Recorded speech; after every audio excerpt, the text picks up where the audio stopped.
Bismillahirrahmanirrahim. Assalamualaikum warahmatullahi taala wabarakatuh. Kaifa halukum? Ini atau inna? Kaifa halukum? Ya inna bi khair. Alhamdulillah. Lailatukum as-sa'idah. Lailatul mubarakah. Baik. Alhamdulillah wassalatu wassalamu ala Rasulillah wa ala man ittaba'a hudahu wa mawalah. Amma ba'du. Alhamdulillah pada malam hari ini kita dapat berkumpul bersama-sama di aula Pondok Pesantren Darul Aitam. Alhamdulillah. Ya, salam serta salam tak lupa kita juga kepada habibina Nabi besar kita Nabi Muhammad sallallahu alaihi wasallam. Seperti biasanya yang akan saya rutinkan yaitu pada malam Ahad, yaitu kajian hadis Arba'in Nawawiyah. Ya, tak lupa yang sering kita lanjutkan yaitu hadis Arba'in, yaitu pada malam ini kita melanjutkan hadis yang kedua, ya, hadis Arba'in Nawawiyah, yaitu melanjut ke hadis yang kedua, yaitu hadis yang berkaitan tentang Islam, iman dan ihsan. Masih hafal hadisnya? Bunyinya gimana? An Umar radhiyallahu anhu aidan qala bainama nahnu julusun inda Rasulillahi sallallahu alaihi wasallam dzaka yaumin irqala alaina rajulun syadidu bayadis thiyab syadidu sawadis sya'ri la yura alaihi athar safari wa la ya'rifuhu minna ahad hatta jalasa ila nabi sallallahu alaihi wasallam fa asnada rukbatayhi ila rukbatayhi wa wada'a kaffayhi ala fakhidayhi wa qala ya Muhammad akhbirni anil Islam. Wa qala Rasulullah sallallahu alaihi wasallam al-islamu an wa anna wa tuqima wa tuqan wa tasu wa tahu istaqta ilaihi sabila. Qala sadaq fa ajibna lahu yas'aluhu wa yusaddiquhu. Qala fa akhbarani 'anil iman. Qala an tu'mina billahi wa malaikatihi wa kutubihi wa tu'minu bil qadri khairihi wa syarrihi. Qala fa akhbirni 'anil ihsan. Qala an ta'budallaha ka'annaka tarahu fa in lam takun tarahu fa innahu. Qala fa akhbirni 'anis sa'ah. Al-mas'ul anha bi'alama. Qala fa akhbirni 'an amaratiha. Antari dal amatu rabbataha wa antaral hubbatal urata ma'atari Aisyah yatatawalna fil bunyan. Summa intalaqa falam yatumalil. Summa qala ya Umar atadri man as-sa'il? Qultu Allah wa rasuluhu. Qala fa innahu Jibril atakum yu'allimukum dinakum. Rawahu Muslim. Wah, sudah hafal semua ya. Ya, alhamdulillah. Hadisnya panjang atau pendek? Kalau kalian hafal berarti kalian sudah dijaga kepalanya. Karena tidak banyak yang bisa hafal, tidak sedikit, tidak jarang.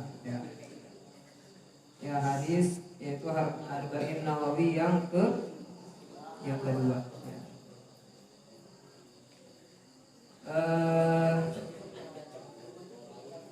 Selanjutnya Ustaz perlu artikan atau tidak? Perlu diartikan?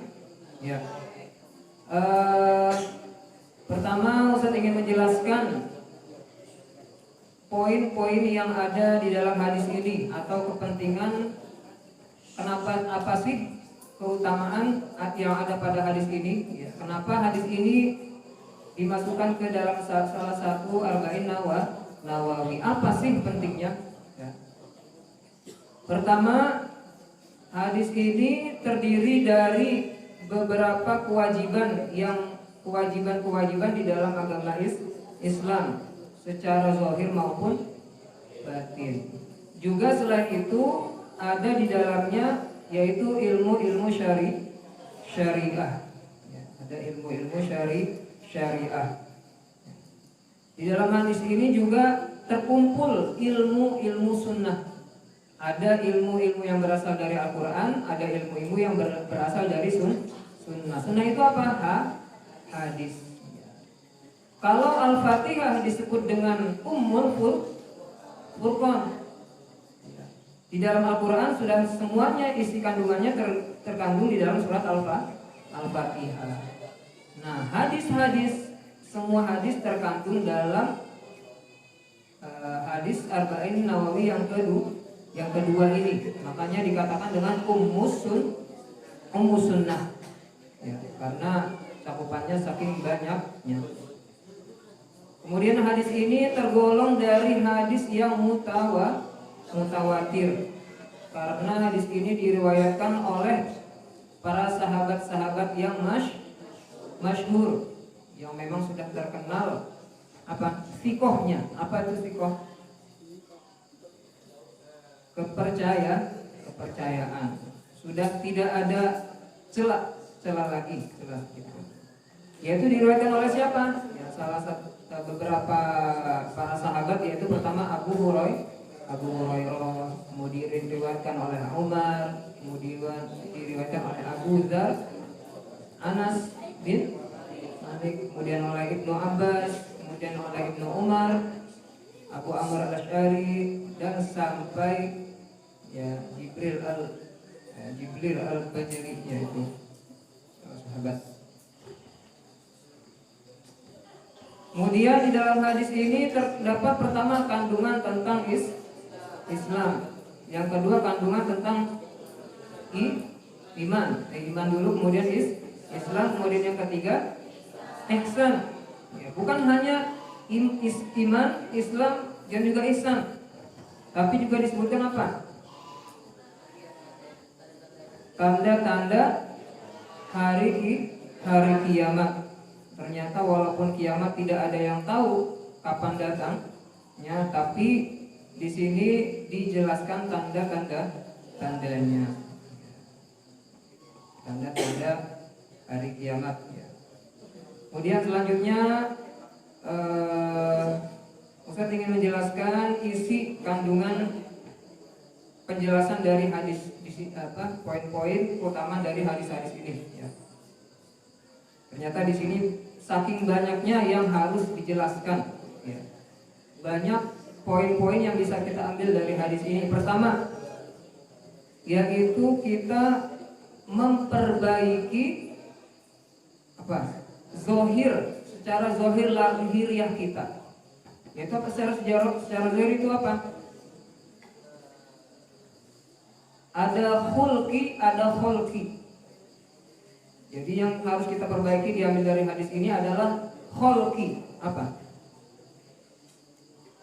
itu kholqi? Pakaian. Di sini digambarkan ada seorang pemuda ya, yang berpakaian serba putih. Digambarkannya seorang pemuda ini adalah orang asing, orang yang tidak dikenal, tapi walaupun tidak dikenal ia berpakaian serba putih. Putih itu apa artinya? Suci.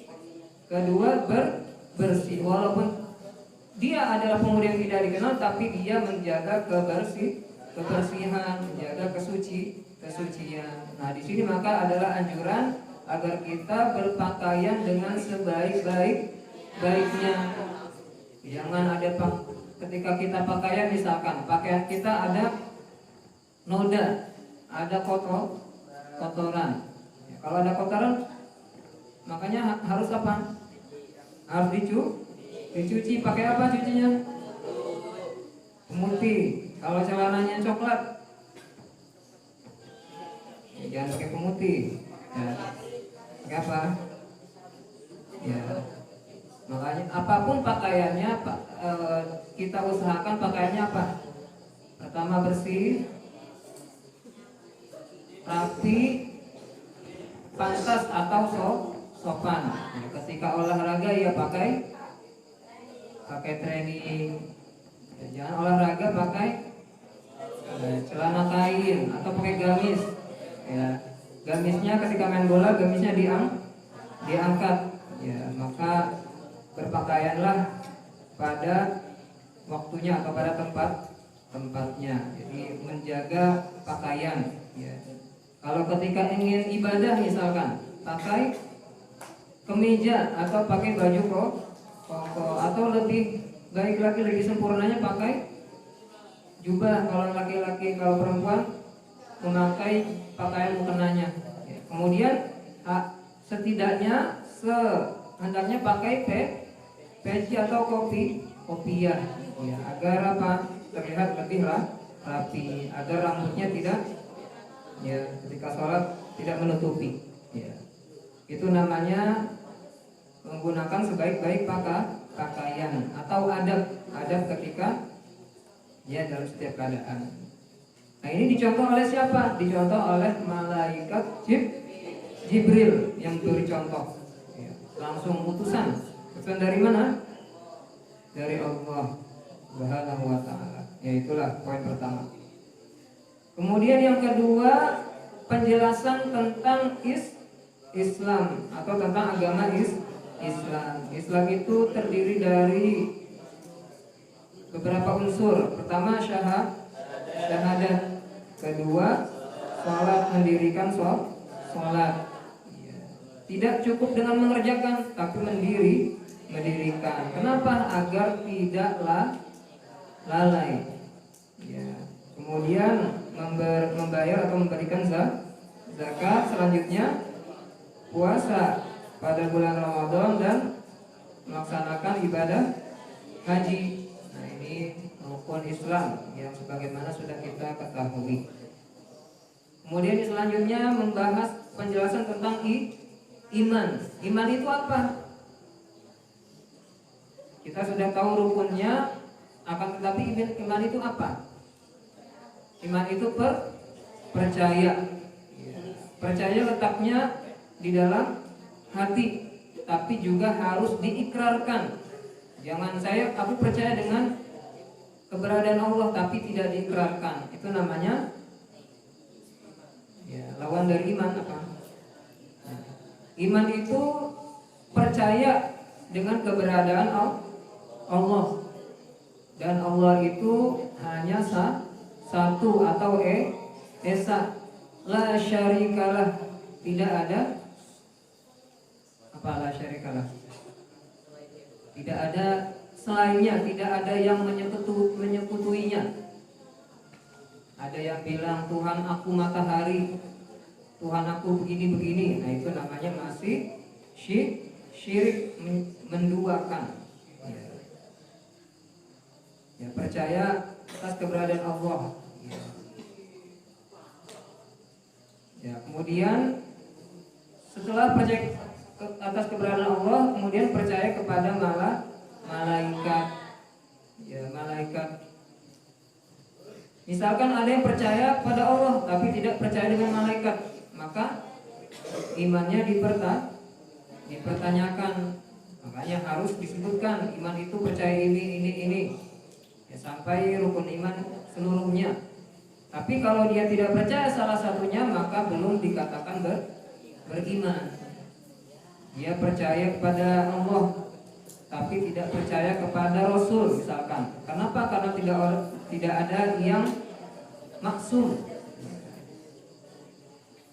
Kemudian percaya kepada kitab-kitab samawi. Bukan hanya ada kitab Al-Qur'an, tapi ada kitab lain. Ya.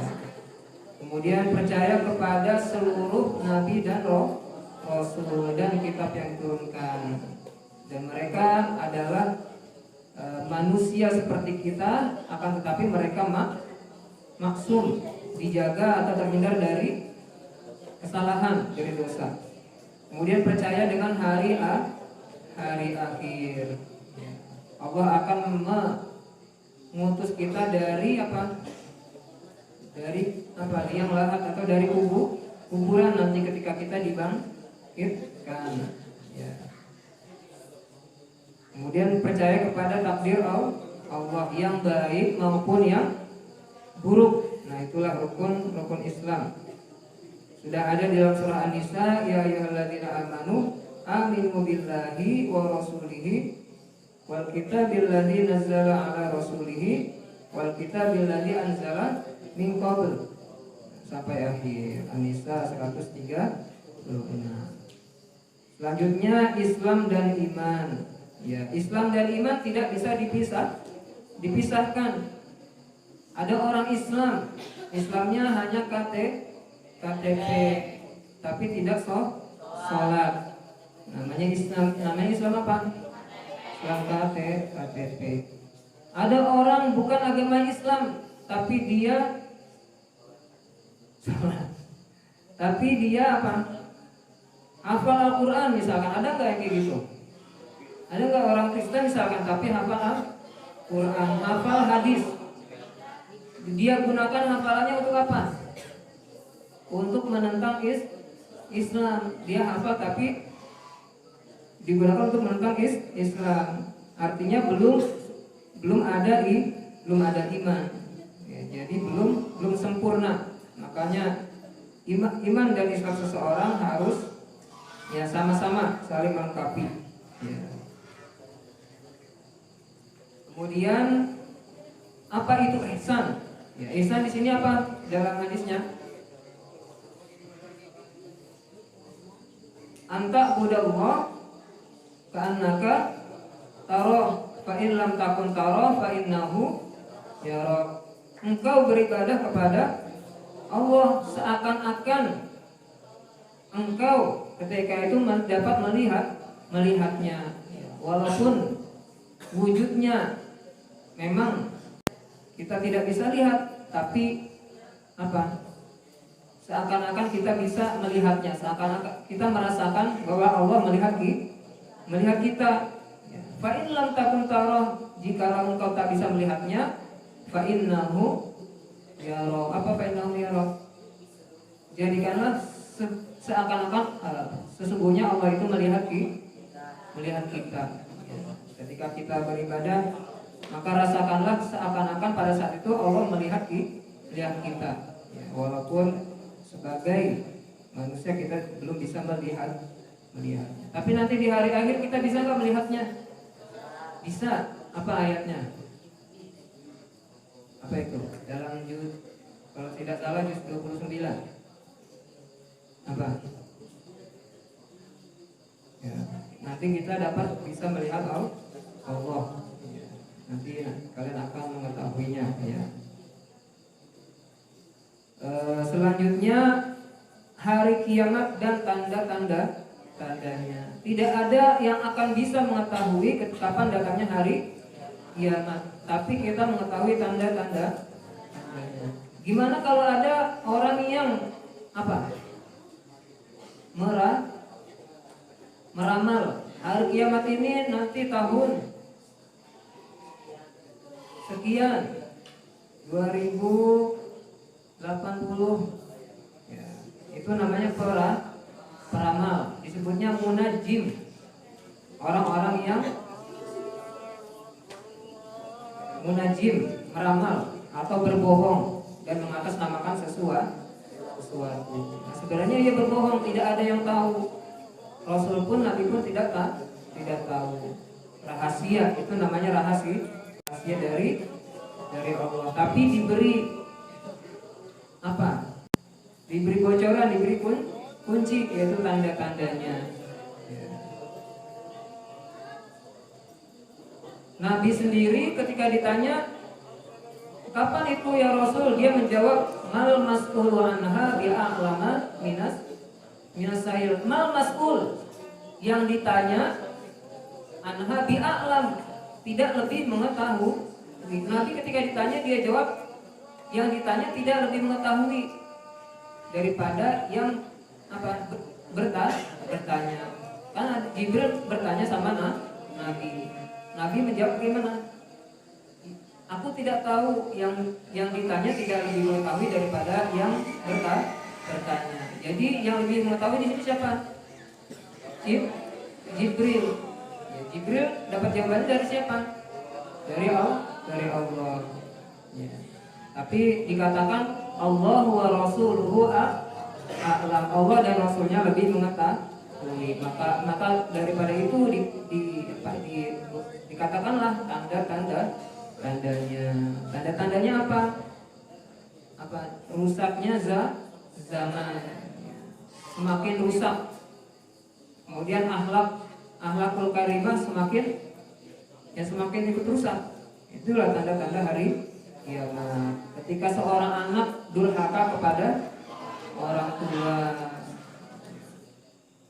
kemudian juga ya seperti itu ya. Tanda-tanda nanti munculnya hari kiamat ya. Banyak kalau ingin disebutkan ya, kita lanjut. Kemudian poin selanjutnya bertanya tentang ilmu ya. Pasti seseorang akan bertanya tentang ilmu, entah ilmu apapun itu yang belum dia ketahui. Nah di sini Jibril bertanya kepada Nabi. Tapi yang menjawab pertanyaan-pertanyaan itu siapa? Siapa yang jawab? Jibril atau Nabi? Siapa? Bertanya, dia yang menjawab Nabi ya. Mas'ul anha ya. Jibril bertanya kepada Nabi, tapi Jibril juga mengetahui ya. Intinya bertanyalah tentang sesuatu yang bermanfaat bagi kepentingan dunia dan akhiratmu. Jangan bertanya dengan pertanyaan yang sia-sia, tidak ada faidahnya. Kalau ingin bertanya, bertanyalah, tapi yang berguna, yang bermanfaat. Jangan yang merugikan atau bertanya tentang aib orang lain ya, atau kekurangan siapapun ya. Dan kalaupun kita tidak mengetahuinya, maka katakan tidak tahu ya. Kalau kita katakan apa yang kita tidak tahu, maka artinya kita sudah berbohong ya. Juga jadi tidak bermanfaat ya. Atau nanti jadinya akan menjadi sesuatu yang merugikan. Selanjutnya dari hadis ini yang kita bisa ambil adalah cara bertanya dan cara menjawab. Ketika kita bertanya atau menjawab, maka ada adabnya ya.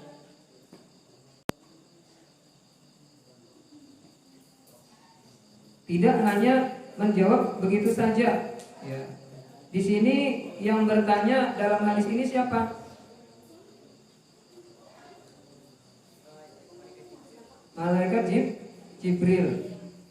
Kemudian dijawab oleh siapa? Oleh Rasulullah ya. Artinya walaupun Jibril diberitahu jawabannya oleh Allah, tapi ia mengetahui cara adab bertanya ya. Apa itu Islam, apa itu iman, apa itu ihsan. Jadi bertanya dengan adab.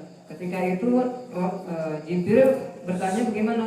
Menyandarkan kedua kakinya di dekat kedua kakinya Rasulullah. Jadi tidak bertanya tanpa adab. Ya mungkin seperti itu. Ya. Dan masih banyak lagi yang mungkin bisa diambil intisari pelajaran dari hadis ini ya. Seperti ada yang mau bertanya? Yang lain? Tanda-tanda hari kiamat, antalidal amatu rabbataha, apa itu? Seorang, kalau zaman kita disebutnya pembantu, kalau zaman dahulu disebutnya budak. Tanda-tanda hari kiamat apa? Ketika seorang pembantu hamba sahaya melahirkan apa?